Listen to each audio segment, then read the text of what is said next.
आज हम पढ़ेंगे अभ्यास 2.3.02 analysing the syllabus, breakup of syllabus and schedule of instruction. विषय वस्तु का विश्लेषण, विषय वस्तु का विच्छेद और समय अवधि में निर्देशों की सारणी। इसमें हम पढ़ेंगे syllabus. Syllabus is the list of topics to be covered in a course.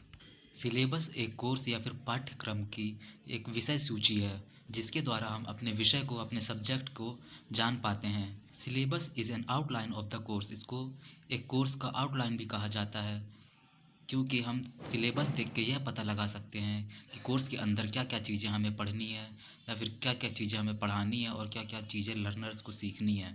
तो यह जो सिलेबस होता है, कोर्स होता है, उस सिलेबस को एक एक्सपर्ट द्वारा तैयार किया जाता है जो इंस्ट्रक्शनल डिज़ाइनर और ट्रेनिंग डेवलपर्स हो सकते हैं। यह एक्सपर्ट्स लोग कोर्स का एनालिसिस करके एक अच्छा सिलेबस तैयार करते हैं जिससे एक लर्नर्स को सीखने में अधिक से अधिक मदद मिल सके और तय समय पर कोर्स को कंप्लीट किया जा सके। इसमें आगे है the outline of the course are divided into 3 parts. जो अपना सिलेबस होता है उसको 3 भागों में बांटा जाता है। इसमें पहला है it covers 1/6 part and basic knowledge of the course. इस फर्स्ट पार्ट में इंट्रोडक्शन, कोर्स का बेसिक नॉलेज, वर्कशॉप की जानकारी, अपने आसपास के क्षेत्र की जानकारी, इंस्टीट्यूट के बारे में जानकारी, जो स्किल सीखना चाहते हैं उसके बारे में जानकारी दी जाती है। इसमें सिंपल सिंपल चीज़ें सिखाई जाती हैं, सरल चीज़ें पहले सिखाई जाती हैं ताकि वह उनको अच्छे से जान सके, उनके बारे में जानकारी हासिल कर सके। इसके बाद फिर उनको आगे बढ़ाया जाता है, कठिन चीज़ें सिखाई जाती हैं। इसके बाद है second part. It covers 2/3 part of the total training period to acquire an adequate degree of skill and knowledge. यह ट्रेनिंग पीरियड का 2/3 पार्ट कवर करता है, लगभग लगभग 66% of total course in given time period. इसमें लर्नर्स को first part के बाद आगे की पढ़ाई करवाई जाती है। उसमें जो उसने फर्स्ट पार्ट में सीख लिया है उसके बाद उसको थोड़ा कॉम्प्लेक्स की ओर ले जाया जाता है, सरल से कठिन की ओर ले जाया जाता है। उनको प्रैक्टिकल नॉलेज सिखाया जाता है, उनको स्किल सिखाई जाती है, उनको सब्जेक्ट के बारे में पूरा नॉलेज दिया जाता है ताकि वह अच्छे से स्किल हासिल कर सके, नॉलेज हासिल कर सकें, ताकि उनकी लर्निंग स्ट्रेंथ को बढ़ाया जा सके। इसके बाद थर्ड पार्ट है it covers 1/6 part of the total course. यह लगभग लगभग 16% पार्ट कवर करता है आखिरी में। It deals with practical training, knowledge and analysis of learners with learning outcomes. इस थर्ड पार्ट में उसको ट्रेनिंग करवाई जाती है, प्रैक्टिकल नॉलेज दिया जाता है, स्किल दी जाती है, लर्नर्स को एनालिसिस किया जाता है, उसके बारे में जाना जाता है कि उसने कितनी स्किल हासिल कर ली, फिर उसके हिसाब से और तैयारी करके और उसको मोटिवेट करके और आगे बढ़ाया जाता है। इसमें देखा जाता है कि उसका लर्निंग आउटकम्स, उसने कितना सीख लिया, उसने कितना पढ़ा, उसका रिज़ल्ट कैसा है, उसका परफॉर्मेंस चेक किया जाता है इस थर्ड पार्ट में। और फिर उसके बाद उसको और अच्छे से सिखाया जाता है, मेहनत करवाई जाती है ताकि वह अच्छे से अच्छी स्किल हासिल कर सके और अच्छा रिज़ल्ट ला सके। इसके बाद नेक्स्ट है करिकुलम यानी कि पाठ्यक्रम। It is a course of study offered by an institute. यह इंस्टीट्यूट द्वारा चुने गई या फिर दी गई कोर्स की पढ़ाई है। इस कोर्स में या फिर पाठ्यक्रम में हमें वह सब सारी जानकारी मिलती है जो हम एक इंस्टीट्यूट में पढ़ते हैं या फिर किसी स्कूल में पढ़ते हैं या कॉलेज में पढ़ते हैं। इसमें किसी विषय के ऊपर या फिर सब्जेक्ट के ऊपर पूरा नॉलेज दिया जाता है, शुरू से लेकर आखिरी तक पूरी पढ़ाई की जाती है। It includes goals, plan, objectives and content. इस करिकुलम के अंदर हमें गोल प्लान की जानकारी मिलेगी, लक्ष्य क्या है, जिस ट्रेड के बारे में जानना चाहते हैं उस ट्रेड के बारे में पूरी जानकारी रखी जाती है। उसमें उद्देश्य रखे जाते हैं, ऑब्जेक्टिव रखे जाते हैं, उसके अंदर कंटेंट बनाया जाता है कि एक लर्नर को कितना पढ़ना है, किस जानकारी को कितनी हासिल करना है, किस टॉपिक के ऊपर कितनी जानकारी प्राप्त करना है, फर्स्ट यूनिट में कौन सा चैप्टर रखना है, सेकेंड यूनिट में कौन सा टॉपिक रखना है या थर्ड यूनिट में किस टॉपिक को रख के उसको समझाया जा सके। इसी क्रम अनुसार या फिर सीरीज़ वाइज पढ़ाई करने को पाठ्यक्रम बोलते हैं। इस कोर्स को हमें तय समय पर कंप्लीट करना पड़ता है ताकि लर्नर्स को अधिक से अधिक जानकारी मिल सके। इसके बाद आगे पढ़ेंगे सिलेबस एनालिसिस, पाठ्यक्रम का विश्लेषण। सिलेबस एनालिसिस की ज़रूरत हमें क्यों पड़ती है, इससे क्या फ़ायदा मिलता है? हम सिलेबस को एनालाइज करते हैं to make an effective teaching and learning process we should analyse subject. हमारा जो ट्रेड है या फिर विषय है उसके बारे में पूरी जानकारी लेने के लिए, उसको इफ़ेक्टिव टीचिंग बनाने के लिए या फिर इफ़ेक्टिव लर्निंग प्रोसेस बनाने के लिए हमें सिलेबस को एनालाइज़ करना पड़ता है। एनालाइज़ करने के बाद हमें यह पता चलता है कि इसमें से हमारी कौन कौन सी महत्वपूर्ण जानकारी है जिसे हमें सिखाना है। इसलिए हम अपने पाठ का विश्लेषण करते हैं। It is very important to know what to teach, when to teach and how much to teach. Syllabus analysis से हमें यह पता चलता है कि हमें क्या पढ़ाना है, कब पढ़ाना है और कितना पढ़ाना है, उसका समय कितना निर्धारित होना चाहिए, उसके लिए कैसे टाइम टेबल बनाएं। सबसे पहले जो सरल चीज़ें उनको कैसे पढ़ाया जाए, फिर उसके बाद कठिन चीज़ें हैं उसको हम कैसे अच्छी तरीके से पढ़ा सकते हैं। इसके बाद है नेसेसिटी, आवश्यकता।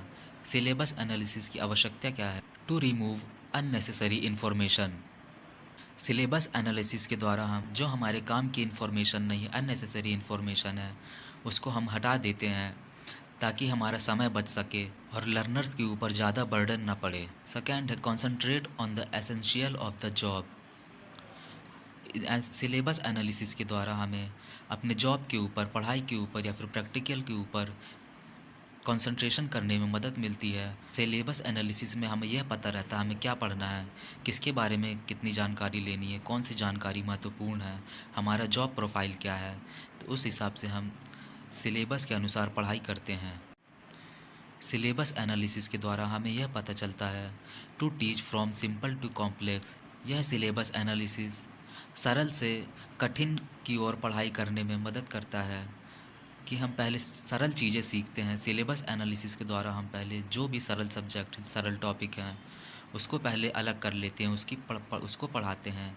फिर उसके बाद जो भी कॉम्प्लेक्स सब्जेक्ट है, टॉपिक है, उसके बाद उनको डिस्ट्रीब्यूट करने में हमें सिलेबस एनालिसिस के द्वारा मदद मिलती है, जिससे हमें यह पता चलता है कौन से टॉपिक के ऊपर हमें ज़्यादा इफ़र्ट डालना है, ज़्यादा मेहनत करनी है। इसके बाद नेक्स्ट पॉइंट है to to prepare instructional material. Syllabus analysis के द्वारा जब हम पूरा विश्लेषण कर लेते हैं तब हमें यह पता चल जाता है कि हमारे लिए कौन कौन से इंस्ट्रक्शनल मटेरियल काम के हैं, कौन कौन से हमारे टीचिंग एड काम आएंगे, किस किस चीज़ का हम उपयोग पढ़ाई में कर सकते हैं, कौन से टॉपिक में किस चीज़ की मदद लेना ज़्यादा सही है, जिससे हम लर्निंग प्रोसेस को ज़्यादा अच्छे तरीके से या फिर सुचारू रूप से चला सकें। इसके बाद नेक्स्ट पॉइंट है to teach in logical instructional sequence. Syllabus analysis के द्वारा हम एक लॉजिकल तरीके से इंस्ट्रक्शनल दे सकते हैं, एक सीक्वेंस में, एक सीरीज़ में पढ़ा सकते हैं कि कौन सी टॉपिक को पहले रखना है, कौन से टॉपिक को बाद में रखना है। इस क्रम अनुसार इस सीक्वेंस में पढ़ाएंगे तो लर्नर्स को ज़्यादा अच्छे से समझ में आएगा और वो ज़्यादा जल्दी तरीके से सीख पाएगा।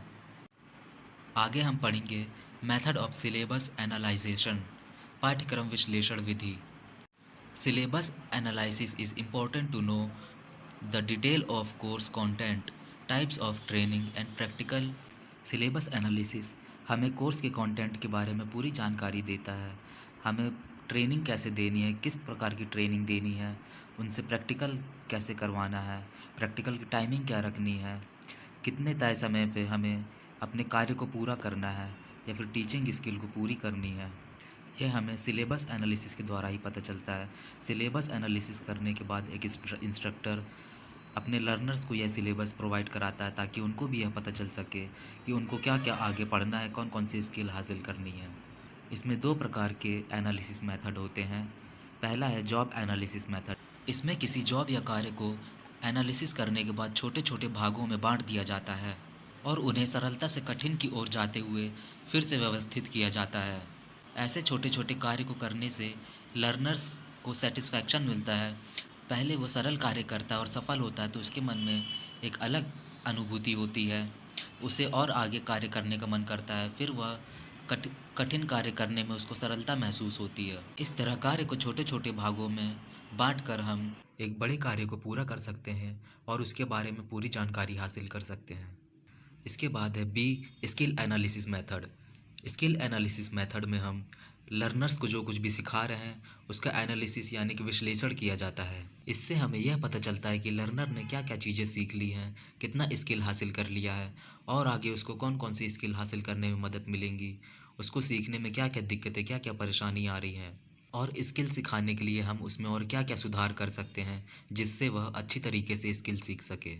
जैसा हमने जॉब एनालिसिस मेथड में देखा था कि एक बड़े कार्य या फिर बड़े जॉब को छोटे छोटे भागों में बांटकर उस कार्य को सीखते हैं एवं उस कार्य के बारे में जानकारी लेते हैं तथा उसको कंप्लीट करते हैं और इन्हीं छोटे छोटे कार्यों को हम स्किल कहते हैं।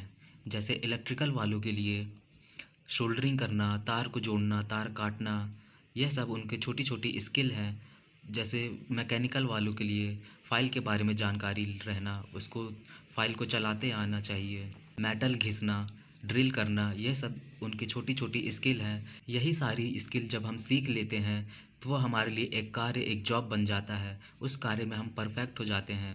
जैसे इलेक्ट्रिकल वाले इलेक्ट्रिक फील्ड में परफेक्ट हो जाएंगे, फिटर वाले फिटर में हो जाएंगे, इलेक्ट्रॉनिक मैकेनिक वाले इलेक्ट्रॉनिक्स में हो जाएंगे, वेल्डर लोग वेल्डिंग में एक्सपर्ट हो जाएंगे।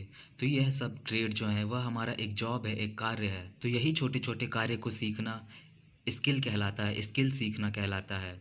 इस स्किल एनालिसिस का मुख्य उद्देश्य ये रहता है कि लर्नर्स या फिर सीखने वाला व्यक्ति अच्छी तरीके से स्किल सीख सके, अच्छा नॉलेज ले सके और अपने क्षेत्र में सफलता हासिल कर सके। इसके बाद नेक्स्ट है step to analyse the syllabus. Syllabus को एनालाइज करने या विश्लेषण करने के लिए क्या क्या स्टेप होते हैं। इसमें पहला है study and understand the syllabus. जब इंस्ट्रक्टर के पास एक सिलेबस आता है तो उस सिलेबस को उसको विश्लेषण करना चाहिए, उसमें से मुख्य जानकारी निकालना चाहिए, जो जो इम्पोर्टेंट चीज़ें हैं उसको लिख लेना चाहिए तथा उसके बारे में तैयारी करना चाहिए कि कक्षा में कैसे पढ़ाना है। इसके बाद नेक्स्ट है prepare basic and advance skill of the trade. Syllabus analysis करने के बाद, उसको पढ़ने के बाद, उसको समझने के बाद उसमें से हमको जो बेसिक नॉलेज प्रोवाइड करना है उसको पहले अलग कर लेना चाहिए। फिर उसके बाद जो एडवांस स्किल देनी है, जो महत्वपूर्ण चीज़ें उनको सिखाना है, जो जिनके बारे में वह जानते नहीं हैं, उसको अलग करके उसके ऊपर टाइम मैनेजमेंट करना चाहिए कि कितने समय में उसको सिखाना है और ये जो बेसिक चीज़ें हैं, बेसिक वो नॉलेज उसको कितना पता है और आगे उसको कितने जानकारी देने की ज़रूरत है, इन सब की तैयारी कर लेना चाहिए। फिर इसके बाद सिलेबस एनालिसिस के द्वारा हमें थ्योरेटिकल और प्रैक्टिकल जॉब कैसे करवाना है, थ्योरी में हमें क्या क्या चीज़ें सिखानी है, कैसे पढ़ाना है, थ्योरेटिकल नॉलेज देने के लिए किन किन चीज़ों की ज़रूरत पड़ेगी और प्रैक्टिकल सिखाने के लिए किन किन चीज़ों की ज़रूरत पड़ेगी, इन सब के बारे में जानकारी ले लेना चाहिए। इसके बाद है arrange topic simple to complex. Syllabus analysis के द्वारा हमने अपने जो महत्वपूर्ण टॉपिक निकाले हैं उसको फिर अरेंज करना चाहिए सरल से कठिन की ओर। पहले सरल टॉपिक जो हैं उनको सिखाना चाहिए ताकि हमें लर्नर्स के बेसिक नॉलेज के बारे में पता चल सके और फिर सब्जेक्ट का या फिर कोर्स का इंट्रोडक्शन दिया जाए। फिर उसके आगे धीरे धीरे हमें कठिन चीज़ें सिखाना चाहिए, जो वो जानता नहीं है उसके बारे में जानकारी देनी चाहिए। ऐसे धीरे धीरे सिखाने से उसको सीखने में ज़्यादा सहायता मिलेगी। इसके बाद है timing. Distribute time to cover course on the basis of complexity. इसमें यह बताया जा रहा है कि सिलेबस एनालिसिस करते समय हमें टाइमिंग का ध्यान देना चाहिए। कौन सा टॉपिक कितने समय में ख़त्म होना चाहिए, कौन से प्रैक्टिकल के लिए कितना टाइम चाहिए, हम एक कोर्स को तय समय पे कैसे पूरा करें, उसमें से जो कठिन चीज़ें हैं, कॉम्प्लेक्स चीज़ें हैं, उनको कैसे सिखाया जाए, उनके बारे में अधिक से अधिक जानकारी देने के लिए कितना समय चाहिए, ये सारी चीज़ें हमें तय करना पड़ता है। इसके बाद आगे है prepare master schedule, time table, monthly schedule and weekly schedule. Syllabus analysis करके हमें एक मास्टर शेड्यूल तैयार करना पड़ता है जिसमें पूरे महीने का, पूरे हफ्ते का और हर एक दिन का शेड्यूल तैयार होता है। सिलेबस एनालिसिस करके हमें एक मास्टर शेड्यूल तैयार करना पड़ता है जिसमें पूरे महीने का, पूरे हफ्ते का और हर एक दिन का शेड्यूल तैयार होता है और इसमें हमें टाइम टेबल बनाना पड़ता है पढ़ाई से लेकर हर एक चीज़ का। इसके बाद हमें मंथली शेड्यूल यानी कि एक महीने में हमें कितने चैप्टर कंप्लीट करने हैं। फिर उसके बाद वीकली शेड्यूल, एक वीक में हमें कितने टॉपिक उस चैप्टर या फिर यूनिट्स में से हमने जो टॉपिक निकाले हैं, महत्वपूर्ण टॉपिक निकाले हैं जो हमें पढ़ाना है, उनका शेड्यूल तैयार किया जाता है जिनको हम वीकली शेड्यूल कहते हैं। फिर उसके बाद हर एक वर्किंग डेज़ का प्लान तय किया जाता है। उसमें से महत्वपूर्ण टॉपिक जो हमें पढ़ाने हैं, हर एक दिन लेना है, उसका लेसन प्लान बनाया जाता है। जो हमें प्रैक्टिकल सिखाना है, उसका डेमोंस्ट्रेशन प्लान तैयार किया जाता है। और इसी प्लानिंग के द्वारा हम कक्षा में एक लर्नर्स को सिखाते हैं, स्किल प्रोवाइड करते हैं। इसके बाद लास्ट पॉइंट है prepare instructional material for each lesson. Syllabus analysis करने के बाद हमें जिन जिन चीज़ों की ज़रूरत पड़ेगी पढ़ाने के लिए, इंस्ट्रक्शनल मटेरियल की ज़रूरत पड़ेगी, चाहे वो रिटन इंस्ट्रक्शनल मटेरियल हो, विम या फिर आईएमपीएस हो, यानी कि इंस्ट्रक्शनल मीडिया पैकेजेस, ये सभी चीज़ों की तैयारी करना पड़ता है, उनको प्रिपेयर करना पड़ता है। तब जाके हमारा एक सिलेबस एनालिसिस पूरा होता है। उसके द्वारा हम अच्छी से अच्छी जानकारी, अच्छा से अच्छा स्किल्स लर्नर या फिर स्टूडेंट को प्रोवाइड कर सकते हैं। इसके बाद नेक्स्ट है एडवांटेजेस ऑफ सिलेबस एनालिसिस। पाठ्यक्रम विश्लेषण से लाभ क्या क्या होते हैं। It helps for preparation to teach. जब आप कक्षा में पढ़ाने जाएंगे तो उसके लिए हमें सिलेबस एनालिसिस करते हैं। फिर सिलेबस एनालिसिस के द्वारा हमें यही सब चीज़ें पता चल पाती हैं कि हमें तैयारी कैसे करनी है, कौन कौन सी तैयारी करनी है, कि हमें कितना पढ़ना है, जिससे हमें कितना नॉलेज लेना है, जिससे हम एक लर्नर्स को सिखा पाएँ। क्योंकि हर एक क्षेत्र का अपना अलग एनएसक्यूएफ लेवल होता है, आईटीआई के लिए अलग होता है। और सिखाने के लिए क्या क्या तैयारियां करनी पड़ेंगी, कौन कौन सी चीज़ें, कौन कौन सी सुविधाएं देनी पड़ेंगी, ये सब सारी चीज़ें प्रिपरेशन में आ जाती हैं। इसके बाद है टाइम मैनेजमेंट। सिलेबस एनालिसिस के द्वारा हम एक टाइम मैनेजमेंट कर पाते हैं, एक टाइम टेबल बना पाते हैं, जिसके द्वारा हम एक कोर्स को तय समय पर पूरा कर पाते हैं और लर्नर्स को सीखने में आसानी होती है। इसके बाद है provide accurate knowledge to learners. Syllabus analysis के द्वारा हम एक महत्वपूर्ण जानकारी निकाल सकते हैं कि लर्नर्स को क्या क्या चीज़ें सिखानी है। फिर उसी हिसाब से हम information seat, lesson plan, operation seat, demonstration plan आदि को बनाते हैं और भी लगने वाली ज़रूरी चीज़ों को तैयार करते हैं, जिसके द्वारा हम लर्नर्स को एक perfect skill, perfect knowledge provide करा सकते हैं। इसके बाद है maintain logical and psychological sequence. इसमें हम जो उनको थियोटिकल नॉलेज दे रहे हैं, प्रैक्टिकल नॉलेज दे रहे हैं, वो हम अच्छे से उनको सिखा पाते हैं, अच्छी जानकारी दे पाते हैं और उनको उनसे यह पता चल पाता है कि वह कितना सीख रहे हैं।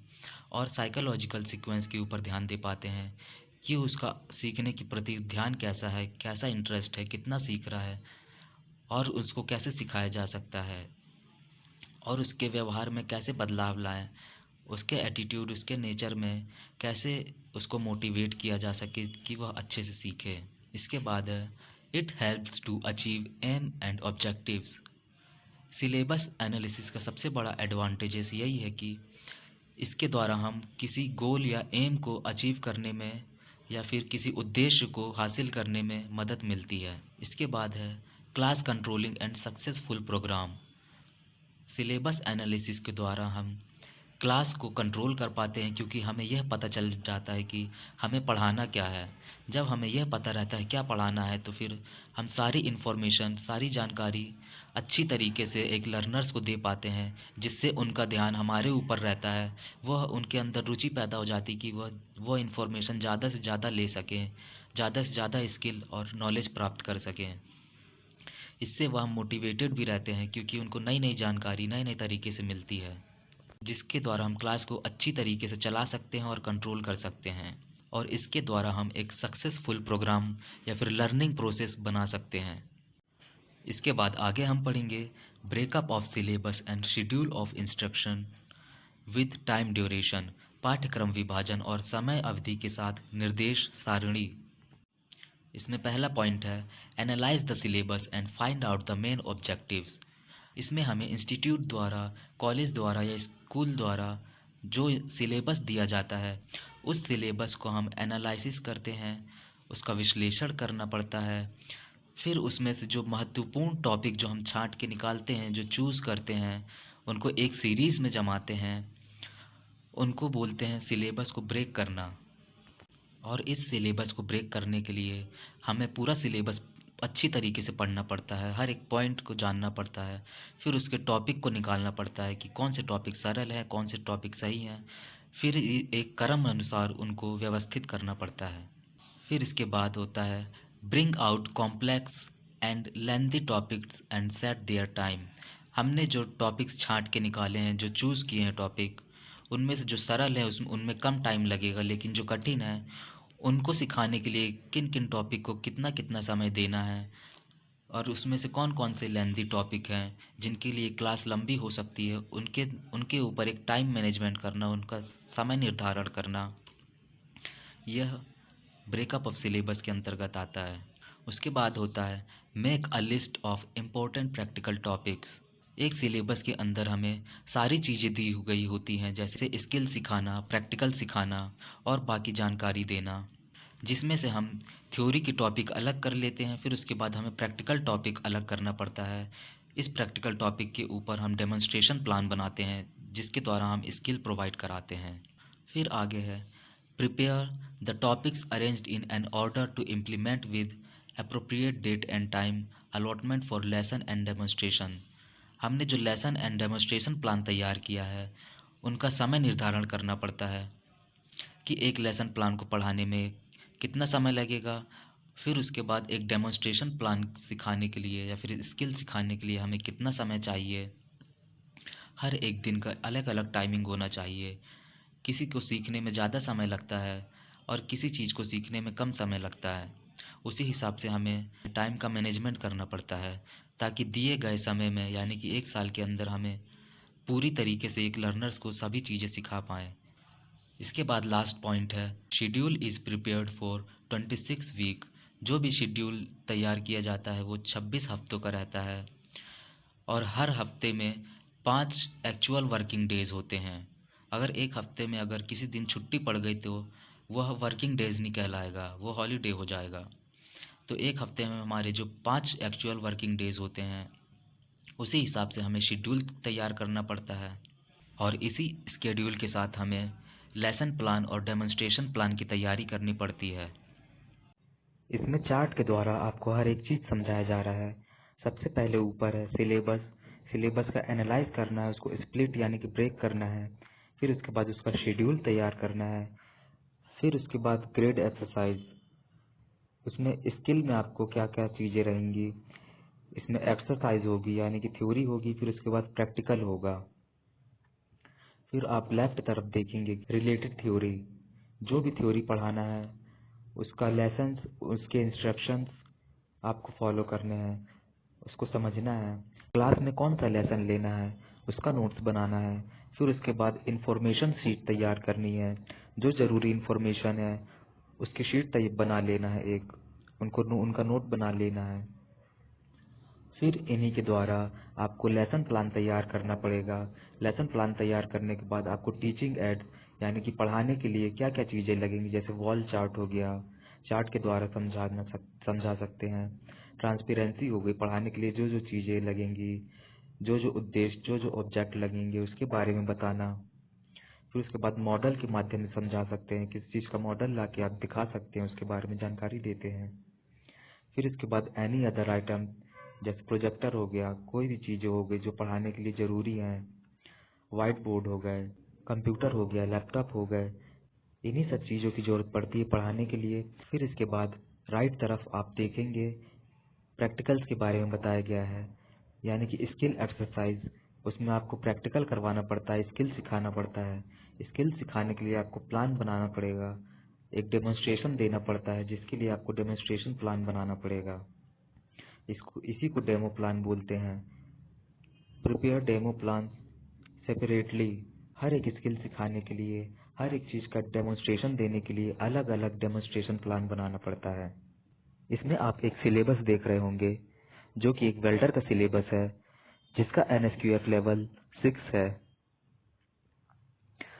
यह syllabus central staff training and research institute द्वारा तैयार किया गया है, यानी कि CSTARI। जितने भी ट्रेड हैं या फिर जितने भी स्किल रिलेटेड कोर्सेस हैं उनका सिलेबस यही CSTRAI द्वारा तैयार किया जाता है, जो कौशल विकास उद्यमिता मंत्रालय के अंतर्गत आता है, और इसको DGT हैंडल करती है।